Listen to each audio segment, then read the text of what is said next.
اچھا، اس کے سلسلے میں کچھ جو ہے وہ غلط فہمیاں یا کچھ غلط تصورات ہیں اس انقلابی فکر سے متعلق.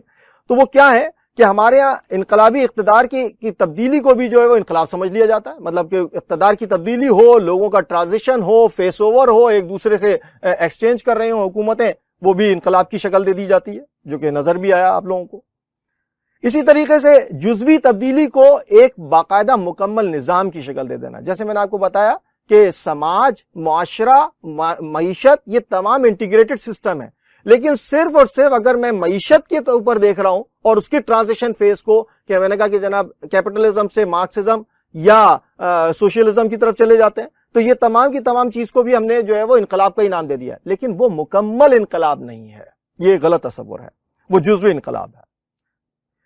نتائج کی بنیاد پر تجویز کردہ متبادل کو بھی انقلاب جو ہے وہ تصور کر لینا. جیسے آج کل کے سسٹمز میں ہم دیکھ رہے ہیں کہ ہم جو ہے جن نتائج کو بھگت رہے ہیں یا جن چیزوں کا سامنا ہم کر رہے ہیں، وہ ریزلٹس ہیں کہ جس کے اندر وہ جو ہمیں ایکسیپٹیبل نہیں ہے، کہ اس طرح نہیں ہونا چاہیے، لیکن ہم یہ سمجھتے ہیں کہ اگر یہ ریزلٹ نہ آنے ہوں تو اس کے لیے جو ہم ایک ایگزسٹنگ سسٹم ہے اس کے اندر صرف اس کے آپریٹرز یا اس کے اسٹیک ہولڈرز کو چینج کر کے ہم یہ سمجھے شاید یہ بھی انقلاب ہے.